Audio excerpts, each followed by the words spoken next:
Sir Vasavamba cooperative bank ಯಾವಾಗ ಆರಂಭ ಆಯಿತು ಸರ್? ಎಷ್ಟೆಲ್ಲ ಆರಂಭಿಸಿದ್ರಿ? ಸರ್, ಹೊಳೆನರಸೀಪುರದಲ್ಲಿ 1912ರಲ್ಲಿ ಅರಕಲಗೂಡಿನ ಶ್ರೀಯುತ ದಿವಂಗತ ಎ.ವಿ. ನಂಜುಂಡ ಶೆಟ್ಟರು ಈ ಒಂದು ಸಂಸ್ಥೆಯನ್ನು ಒಂದು ಚಿಕ್ಕ ಸಸಿಯಾಗಿ ಬೆಳೆಸಿದ್ರು. ಅದು ಈಗ 113 ವರ್ಷಗಳ ಇತಿಹಾಸವನ್ನು ಕಂಡಿದೆ. ಈ ಬ್ಯಾಂಕ್ ಮೊದಲು ಒಂದು ಸಂಘವಾಗಿ, ನಂತರ ಸೊಸೈಟಿಯಾಗಿ, ಈಗ ಬ್ಯಾಂಕ್ ಆಗಿ ಪರಿವರ್ತನೆವಾಗಿದೆ.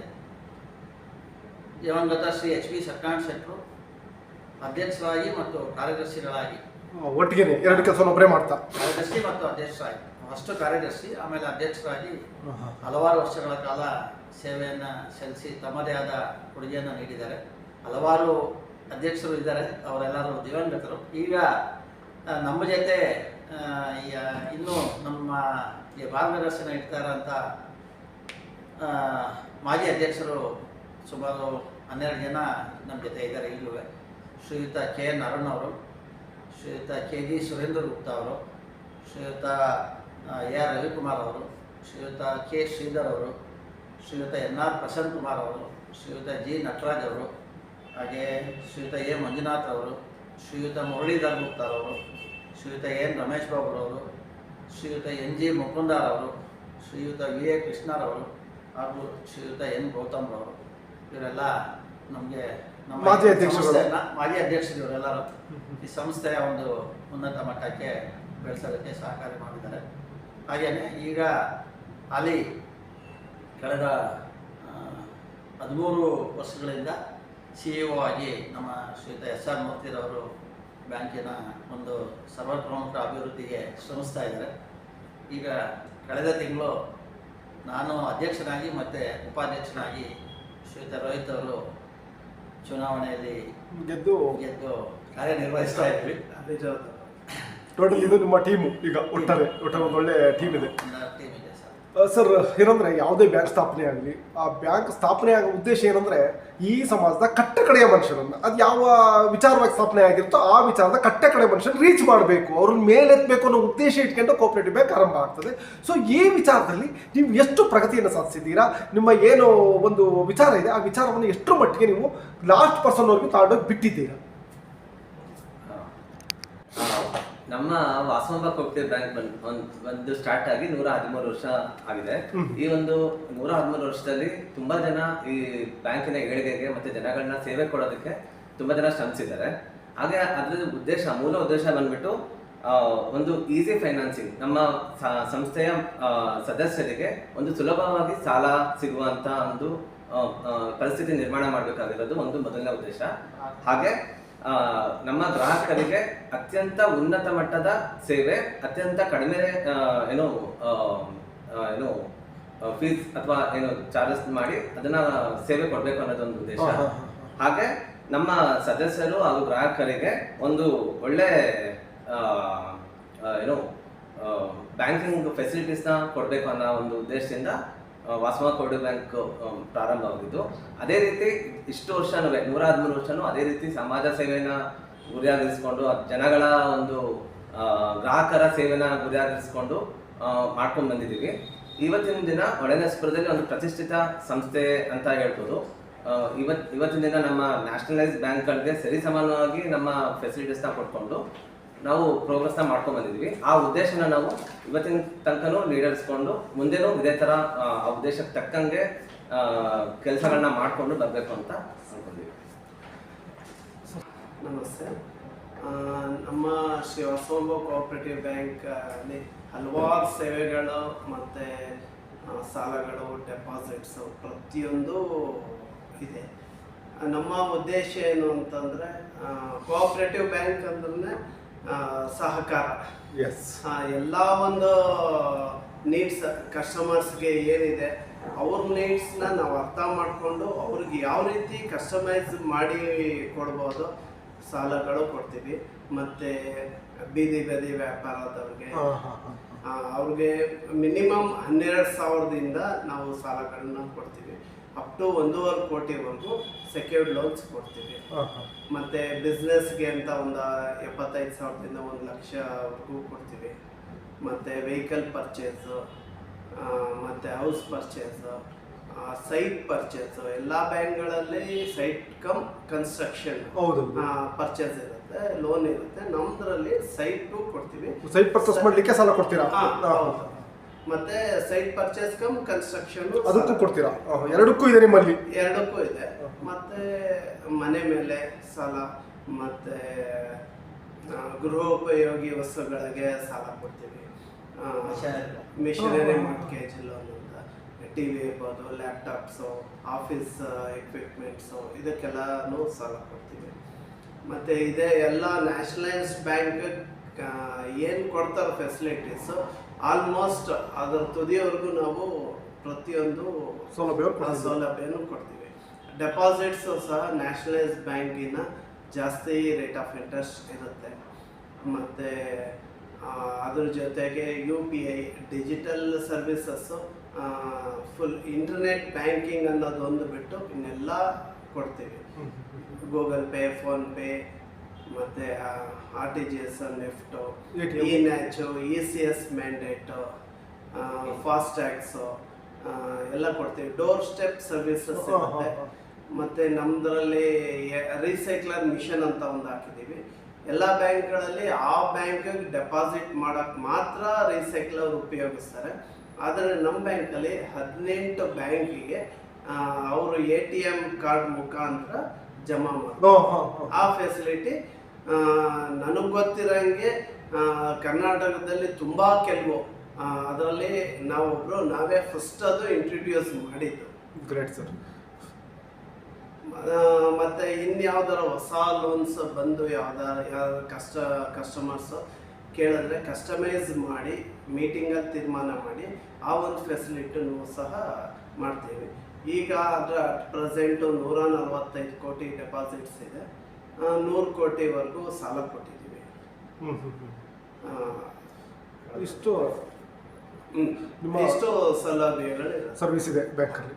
ಸರ್ ಏನಾಗ್ತದೆ ನೋಡಿ, ಸಾಲ ಕೊಡೋದು ದೊಡ್ಡ ವಿಷಯ ಅಲ್ಲ. ಸಾಲ ಕೊಡ್ತೀವಿ ಅಂದರೆ ತುಂಬ ಜನ ಬರ್ತಾರೆ ಸಾಲ ತಗೊಳ್ಳಿಕ್ಕೆ. ಯಾವುದೇ ಬ್ಯಾಂಕ್ ಇರ್ಬೋದು, ಫೈನಾನ್ಸ್ ಇರ್ಬೋದು, ಬೇಗ ಬರ್ತಾರೆ ಜನ. ಆದರೆ ಅದು ಯಾವಾಗ ವಾಪಸ್ ನಿಮ್ಮ ಬ್ಯಾಂಕಿಗೆ ಬರುತ್ತೋ ಆಗ ಮಾತ್ರ ಬ್ಯಾಂಕ್ಗಳು ಲಾಭವನ್ನು ಕಾಣಲಿಕ್ಕೆ ಸಾಧ್ಯ, ಲಾಭ ಬರಲಿಕ್ಕೆ ಸಾಧ್ಯ. ಹಾಗಾಗಿ ಕೊಡೋದು ಎಷ್ಟು ಇಂಪಾರ್ಟೆಂಟು, ವಾಪಸ್ ಅದನ್ನು ವಸೂಲು ಮಾಡೋದು ಕೂಡ ಅಷ್ಟೇ ಇಂಪಾರ್ಟೆಂಟ್ ಆಗುತ್ತೆ. ಈ ವಿಚಾರವಾಗಿ ಮಾತನಾಡೋದು, ಯಾಕೆಂದ್ರೆ ಮೊದಲೆಲ್ಲ ಕೊಟ್ಟಿಲ್ವಾ, ಹೋಗಪ್ಪ ಮನೆ ಹತ್ರ ಹೋಗು, ಅದನ್ನ ಹರಾಜು ಮಾಡು, ಅಥವಾ ಕೋರ್ಟಿಂದ ಒಂದು ಇತ್ತಂಬ ಡೈರೆಕ್ಟ್ ಇಂಜೆಕ್ಷನ್ ಇತ್ತು ಅಂದ್ಬಿಟ್ಟು ಅದನ್ನ ಹರಾಜು ಮಾಡ್ಬಿಟ್ಟು ಇವೆಲ್ಲ ಇತ್ತು. ಬಟ್ ಈಗ ಅಷ್ಟು ಸುಲಭ ಇಲ್ಲ. ಒಂದು ಮನೆಯನ್ನು ಅದನ್ನ ತಗೊಂಡು ಅದನ್ನ ಹರಾಜು ಮಾಡಿ ಹಣ ತೆಗೆದು ತುಂಬಾ ಕಷ್ಟ ಈಗ. ಹಾಗಾಗಿ ವಸೂಲಾತಿ ಹೇಗಿದೆ, ಎಷ್ಟು % ವಸೂಲಾತಿ ಆಗುತ್ತೆ ನಿಮ್ಮಲ್ಲಿ? ವಸೂಲಾತಿ ಬಗ್ಗೆ ನಾವು ಮಾತನಾಡೋದಾದ್ರೆ ಹೇಳಿ ಸರ್. ವಸೂಲಾತಿ ತುಂಬಾ ಚೆನ್ನಾಗಿದೆ. ಕಳೆದ 2-3 ವರ್ಷದಿಂದಲೂ ನಮ್ದು ನೆಟ್ NPA 0 ಇದೆ. ಇನ್ನು ಗ್ರಾಸ್ NPA ವಿಚಾರಕ್ಕೆ ಬಂದಾಗ ಒಂದು 2.5 ಇಂದ 3-4 ಡಿಪೆಂಡ್ ಅಪಾನ್. ಮತ್ತೆ ನೆಟ್ NPA 0 ಇದೆ. ವಸೂಲಾತಿ ಸಮಸ್ಯೆ ಆಗಿಲ್ಲ. ವಸೂಲಾತಿ ತುಂಬಾ ಚೆನ್ನಾಗಿ 100% ರಿಟರ್ನ್ ಬಂದೇ ಬರುತ್ತೆ. ಈಗ ಆಗಿದ್ದಾಗ ಮಾತ್ರ ಬ್ಯಾಂಕ್ಗಳು ಒಂದು ಉತ್ತಮವಾಗಿ ಕಾರ್ಯನಿರ್ವಹಿಸಕ್ಕೆ ಸಾಧ್ಯ. ನಾವು ಸಾಲ ತಗೊಂಡ್ಬಿಟ್ಟು ನಾವು ಕಟ್ಟಲ್ಲ ಅಂದ್ಬಿಟ್ರೆ ಬ್ಯಾಂಕ್ ಮುಳುಗೋಗ್ಬಿಡ್ತವೆ. ಹಾಗಾಗಿ ಸಾಲವನ್ನು ಕೊಡಬೇಕು, ಜೊತೆಗೆ ಸಾಲ ಬರಬೇಕು. ಸರಿ, ಜೊತೆಗೆ ನೋಡಿ ಏನಾಗ್ತದೆ ಅಂದರೆ ಬ್ಯಾಂಕ್ಗಳು ಅಂತಂದರೆ ಕೇವಲ ಸಾಲವನ್ನು ಕೊಟ್ಟು ನಂತರ ತುಂಬ ಸಾಲ ಹೋಗ್ತಾ ಇದೆಯಪ್ಪ, ತುಂಬ ಜನ ಬಂದ ಬ್ಯಾಂಕಲ್ಲಿ ವ್ಯವಹಾರ ಮಾಡ್ತಾರೆ, ಸಾಲ ತಗೊಂಡು ಹೋಗ್ತಾರೆ ಅಂದರೆ ಲಾಭ ಅಲ್ಲ. ಜೊತೆಗೆ ಸಾಲ ಕೊಡಲಿಕ್ಕೆ ಹಣ ಬೇಕು, ಡೆಪಾಸಿಟ್ ಕೂಡ ಬರಬೇಕು. ಒಂದು ಕಡೆ ಡೆಪಾಸಿಟ್ ಎಷ್ಟು ಬರುತ್ತೋ ಅದನ್ನ ನೋಡ್ಕೊಂಡು ನೀವು ಸಾಲವನ್ನು ಮಂಜೂರು ಮಾಡ್ತಾ ಹೋಗ್ಬೇಕಾಗ್ತದೆ. ಈಗ 11 ಕೋಟಿನೋ 15 ಕೋಟಿನೋ ಡೆಪಾಸಿಟ್ ಇದೆ, 13-14 ಕೋಟಿ ಸಾಲ ಕೊಡಬೇಕಾಗ್ತದೆ. ಅದರಲ್ಲಿ ಎಲ್ಲವನ್ನು ನೀವು ಸಾಲ ಕೊಡಲಿಕ್ಕಾಗಲ್ಲ. ಈ 2 ಬ್ಯಾಲೆನ್ಸ್ ಹೇಗಿದೆ ಸರ್, ಸಾಲ ಕೊಡೋದು ಮತ್ತು ಡೆಪಾಸಿಟ್, ಇವೆರಡು ಬ್ಯಾಲೆನ್ಸ್ ಬಗ್ಗೆ ನಾವು ಮಾತನಾಡಿದ್ರೆ ಹೇಗಿದೆ? ಅದನ್ನ CD ರೇಷಿಯೋ ಅಂತ ನಾವು ಹೇಳ್ತೀವಿ. ಅದು ರಿಸರ್ವ್ ಬ್ಯಾಂಕ್ ಅವ್ರ ಪ್ರಕಾರ 70, 71, 72ವರೆಗೂ ಇರಬೇಕು. ನಮ್ದು 69 ಇದೆ. ಬ್ಯಾಲೆನ್ಸ್ ಇನ್ನು ಮಿಕ್ಕಿದ್ದನ್ನ inter bank deposits, mutual funds ಮತ್ತೆ ಗೌರ್ಮೆಂಟ್ ಸೆಕ್ಯೂರಿಟೀಸ್ ಅಲ್ಲಿ ಇಟ್ಟು ಲಾಭ ಮಾಡೋವಂಥದ್ದು ಮಾಡ್ತಿದ್ದೀರಾ? ಅದು 71% ವರೆಗೂ 71-72% ನಾವು ಕೊಡ್ಬೋದು. ಅವಕಾಶ ಇದೆ. 69% ಮ್ಯಾಕ್ಸಿಮಮ್ 72 ವರೆಗೂ ಕೊಡ್ಬೋದು. ನಾವು 69 ಸೇಫ್ ಇದರಲ್ಲಿ ಸೇಫ್ ಸೈಡ್ ಅಲ್ಲಿ ಯಾವುದೊಂದು ಅಗ್ರೆಸಿವ್ ಆಗಿಲ್ಲ. ಎಸ್. ಎಲ್ಲ ಒಂದು ಲಿಮಿಟ್ ಅಲ್ಲಿ ಕರೆಕ್ಟ್ ಆಗಿ ಮಾಡ್ಕೊಂಡು ಹೋಗ್ತಿದ್ದೀವಿ. ಆಗ ಮಾತ್ರ ಸಾಧ್ಯ ಸರ್. ಬ್ಯಾಂಕ್ ಲಾಭಕ್ಕೆ ಹೋಗೋದು ಹೇಗೆ ಅಂದ್ರೆ ಇದನ್ನೆಲ್ಲ ಅನುಸರಿಸಬೇಕು. ಇದನ್ನೆಲ್ಲ ಅನುಸರಿಸಿದಾಗ ಮಾತ್ರ ಬ್ಯಾಂಕ್ ಲಾಭಕ್ಕೆ ಹೋಗುತ್ತೆ, ಇಲ್ಲ ಬ್ಯಾಂಕ್ ಆಟೋಮೆಟಿಕ್ ಆಗಿ ಬೇರೆ ಕಡೆ ಹೋಗಿಬಿಡುತ್ತೆ. ಸೊ ನಂತರ ಇನ್ನೊಂದೇನಂತ ಅಂದ್ರೆ ಇಲ್ಲಿ ನೋಡಿ, ಅಧ್ಯಕ್ಷರು ಇದ್ದಾರೆ, ಉಪಾಧ್ಯಕ್ಷರು ಇದ್ದಾರೆ, ಸಿಒ ಇದ್ದೀರಿ, 3 ಜನ ಇರೋದ್ರಿಂದ ನೀವು ಪ್ರಶ್ನೆ ಕೇಳ್ತಾ ಇದ್ದೇನೆ ನೋಡಿ. ಇಲ್ಲಿ ಯಾರು ಬಂದು ಸಾಲ ಕೇಳಿದಾಗ ನೀವೇನು ನೋಡ್ತೀರಾ, RBI ರೂಲು ಅಥವಾ ಬೈಲ ಏನಿದೆ ಅದನ್ನ ನೋಡ್ತೀರಾ. ನೋಡಪ್ಪ, ಈ ಬೈಲ ಪ್ರಕಾರ ಇಷ್ಟು ಡಾಕ್ಯುಮೆಂಟ್ ಕೊಟ್ಟರೆ ಸಾಲ ಕೊಡ್ತೀರಿ ನೀವು, ರೆಡಿ ನೀವು ಅದಕ್ಕೆ ಸಿಇಒ. ಆದರೆ ಅಧ್ಯಕ್ಷ ಉಪಾಧ್ಯಕ್ಷ ಆಗಲ್ಲ. ಯಾಕೆಂತಂದ್ರೆ ಅವರು ಚುನಾವಣೆ ಮಾಡಿರ್ತಾರೆ, ಅವ್ರ ಜೊತೆ ಒಂದು ಟೀಮ್ ಇರುತ್ತೆ, ಎಲೆಕ್ಷನ್ ಸಹಾಯ ಮಾಡಿರ್ತಾರೆ. ಅವ್ರು ಬೇರೆ ಥರ ನೋಡ್ತಾರೆ, ಅಲ್ಲಿ ಇಂಪ್ಲಿಯನ್ಸ್ ಅನ್ನೋ ವಿಚಾರದಲ್ಲಿ ನೋಡ್ತಾ ಹೋಗ್ತಾರೆ. ಜೊತೆಗೆ ಏನಂದ್ರೆ ನಿಮ್ಮ ಚೇರ್ ಫೈನಲ್ ಅಲ್ಲ, ನೀವು ಸಿಇಒ ಆದರೂ ಕೂಡ ನಿಮ್ಮ ಚೇರ್ ಫೈನಲ್ ಅಲ್ಲ. ಫೈನಲ್ ಚೇರ್ ಬಂದು ಇದೆ ಆಡಳಿತ ಮಂಡಳಿ. ಇವರು ಒಂದು ವೇಳೆ ಕೊಡಿ ಅಂದಾಗ ನೀವೇನು ಮಾಡ್ಲಿಕ್ಕಾಗಲ್ಲ, ಕೊಡಬೇಕಾಗುತ್ತೆ. ಇಲ್ಲೇನಾಗುತ್ತೆ ಅಂದರೆ ಯಾರೋ ಅವ್ರಿಗೆ ಚುನಾವಣೆ ಕೆಲಸ ಮಾಡಿರ್ತಾರೆ ಅಥವಾ ಅವರ ಇಂಪ್ಲಿಯನ್ಸ್ ಇರುತ್ತೆ, ಜೊತೆಲಿರ್ತಾರೆ, ಅವ್ರು ಬಂದು ನಿಮ್ಮ ಹತ್ರ ಸಾಲ ಕೇಳಿದಾಗ ಯಾವ ಥರ ಇದು ಮಾಡಿ ಏನು ಕ್ರಮವನ್ನು ಕೈಗೊಳ್ತೀರಿ? ಯಾಕೆಂತಂದರೆ ನೀವು ಇಲ್ಲ ಅಂತ ಹೇಳೋಕ್ಕಾಗಲ್ಲ. ಇಲ್ಲ ಅಂದರೂ ಫೈನಲ್ ಹೋಗ್ಬಿಟ್ಟು ಅವ್ರ ಕೈಯಿಂದ ಇಂಪ್ಲಿಯನ್ಸ್ ಮಾಡಿಸ್ತಾರೆ. ಸೊ ಹೇಗೆ ಸರ್ ನೀವು ಅದೇ ಇದಕ್ಕೆ ಅಂದರೆ ನೀವು ಈ ಕೋಆಪರೇಟಿವ್ ಬ್ಯಾಂಕಿಗೆ ಎಂಟ್ರಿ ಆದಾಗಿಂದ ಇಲ್ಲಿವರೆಗೆ ಬಂದ ಅಧ್ಯಕ್ಷರು ಇರ್ಬೋದು, ಉಪಾಧ್ಯಕ್ಷರು, ಡೈರೆಕ್ಟರ್ ಅಂತ ಒಂದು ಸಂದರ್ಭ ಬಂದಿಲ್ಲ ಅಂದರೆ ಮುಂದೆ ಯಾವಾದ್ರು ಬಂದರೆ ಅದನ್ನು ಯಾವ ಥರ ಸಾಲ್ವ್ ಮಾಡ್ಕೊತೀರಿ? ಯಾವ ಥರ ಅದನ್ನು ಸಾಲ್ವ್ ಮಾಡ್ತಾರೆ? ರಿಸರ್ವ್ ಬ್ಯಾಂಕ್ ಅವರ ಪ್ರಕಾರ ನಾವು ಯಾವುದೇ ಒಂದು ಕಸ್ಟಮರ್ ಸಾಲಕ್ಕೆ ಅಂತ ಬಂದಾಗ ಮೇಜರ್ ಫಸ್ಟ್ ನೋಡೋದೇ ನಾವು ಸಿಬಿಲ್. ಸಿಬಿಲ್ ನೋಡ್ತೀವಿ. ಸಿಬಿಲ್ ಅಲ್ಲಿ ಕೆಲವ್ರದ್ದು ಸ್ಕೋರ್ ಇರುತ್ತೆ, ಬಟ್ ಅವ್ರದ್ದು ರೀಪೇಮೆಂಟು ಸರಿ ಇರಲ್ಲ. ಅದಾದ್ಮೇಲೆ ಒಂದು 2 ವರ್ಷ 3 ವರ್ಷ ಸರಿಯಾಗಿ ಕಟ್ಕೊಂಡ್ಬಂದಿರ್ತಾರೆ. ಯಾವ ಟೈಮಲ್ಲಿ ಅವ್ರಿಗೆ ಏನು ಪ್ರಾಬ್ಲಮ್ ಇತ್ತು, ಆ ಟೈಮಲ್ಲಿ ಯಾಕೆ ಹಂಗಾಯ್ತು ಅದನ್ನು ಅಸೆಸ್ ಮಾಡ್ತೀವಿ. ಸಿಬಿಲ್ ರಿಪೋರ್ಟ್ ಮೇಜರ್ ಆಗಿ ತಗೋತೀವಿ. ಮತ್ತು ಅವರ ರೀಪೇಮೆಂಟ್ ಕೆಪಾಸಿಟಿ, ಅವರ ಒಂದು ಇನ್ಕಮ್ ಟ್ಯಾಕ್ಸ್ ರಿಟರ್ನ್ಸ್, ಉದ್ಯಮ ಸರ್ಟಿಫಿಕೇಟು, ಅವರು ಏನು ಬಿಸ್ನೆಸ್ ಮಾಡ್ತಿದ್ದಾರೆ, ಪೋಸ್ಟ್ ಸ್ಯಾಂಕ್ಷನ್ನು, ಪ್ರೀ ಸ್ಯಾಂಕ್ಷನ್ನು ಎರಡನ್ನೂ ಅಸೆಸ್ ಮಾಡ್ತೀವಿ. ಇದುವರೆಗೂ ನಮಗೆ ಆ ಥರ ಇನ್ಫ್ಲೂಯೆನ್ಸ್ಡ್ ಪರ್ಸನ್ಸ್ ಬಂದಿಲ್ಲ, ಮುಂದೆನೂ ಬರೋದು ಬೇಡ. ಇದುವರೆಗೂ ಯಾವುದೂ ಬಂದಿಲ್ಲ. ಹಾಗಾಗಿ ಅದು as per reserve bank norms ನಾವು ಫಾಲೋ ಮಾಡ್ಕೊಂಡು ಮಾಡ್ತಾ ಇದ್ದೀವಿ. ಇದು ಪಾಸಿಟಿವ್ ಆಗಿ ನಮ್ಮ ಸಂಸ್ಥೆ ಬೆಳೀತಾ ಇದೆ ಅಂದರೆ ನೀವು ಹೇಳಿದ ರೀತಿ, ಕೇಳಿದ ರೀತಿ ಆ ಥರ ಇನ್ಫ್ಲೂಯೆನ್ಸ್ ಬರೋದು, ಯಾರೋ ಡೈರೆಕ್ಟರ್ಸ್ ಆಗಲಿ, ಅಧ್ಯಕ್ಷರಾಗಲಿ, ಉಪಾಧ್ಯಕ್ಷರಾಗಲಿ ನಮ್ಮ ಕಡೆಯವರು ಸಾಲ ಕೊಡಪ್ಪ ಮಾಡಪ್ಪ ಅಂತ ಅಂದ್ಬಿಟ್ಟು ಯಾರು ಆ ಥರ ರೆಕಮೆಂಡ್ ಮಾಡೋದು. ಬೋರ್ಡಲ್ಲಿ ರೆಗ್ಯುಲೇಟಿ ಇದೆ, ಡಾಕ್ಯುಮೆಂಟ್ ಎಲ್ಲ ಪರ್ಫೆಕ್ಟ್ ಆಗಿರ್ಬೇಕು. ಆ ಡಾಕ್ಯುಮೆಂಟ್ ಮೇಲೆ ಲೋನ್ನ ಸ್ಯಾಂಕ್ಷನ್ ಮಾಡೋದು. ಸೊ ಇಲ್ಲಿ ಆ ಥರ ಇದುವರೆಗೂ ಆ ಥರ ಯಾವುದೇ ದುರುಪಯೋಗ ಆಗಿಲ್ಲ, ಮುಂದೆನೂ ಆಗೋದಕ್ಕೆ ಅವಕಾಶ ಬಿಡಲ್ಲ. ನೀವು ಮನ್ಸು ಮಾಡಿದ್ರೆ ಸರ್, ನೀವು ಅದರಲ್ಲಿ ಆಡಳಿತ ಮಂಡಳಿ ಇದೆಯಲ್ಲ ಸರ್, ನೀವು ಮನ್ಸು ಮಾಡಿದ್ರೆ ಕೊಡಲ್ಲ ಅಂತ ಬಿಡಲ್ಲ. ಇನ್ನೊಂದು ನಾನಲ್ಲ ಸರ್, ಯಾವನಾರು ಅಧ್ಯಕ್ಷ ಬರಲಿ, ಅವರು ಯಾರು ಬೇಕಾದ್ರೂ ಅಧ್ಯಕ್ಷ ಆಗಿರಲಿ, ಅಂದರೆ ಬ್ಯಾಂಕ್ ಆಗಿರಲಿ. ಯಾಕೆ ರಾಜಕಾರಣ ಬೇಡ ಅಂತ ಹೇಳಲ್ಲ. ಯಾಕೆಂದ್ರೆ ಯಾರೇ ಬರಲಿ ಒಂದು ರಾಜಕಾರಣ ಇಂಟೆಕ್ಷನ್ಸ್ ಇಟ್ಕೊಂಡು ಒಳಗಡೆ ಬರ್ತಾರಿಲ್ಲ ಅಂತ ಹೇಳಲ್ಲ.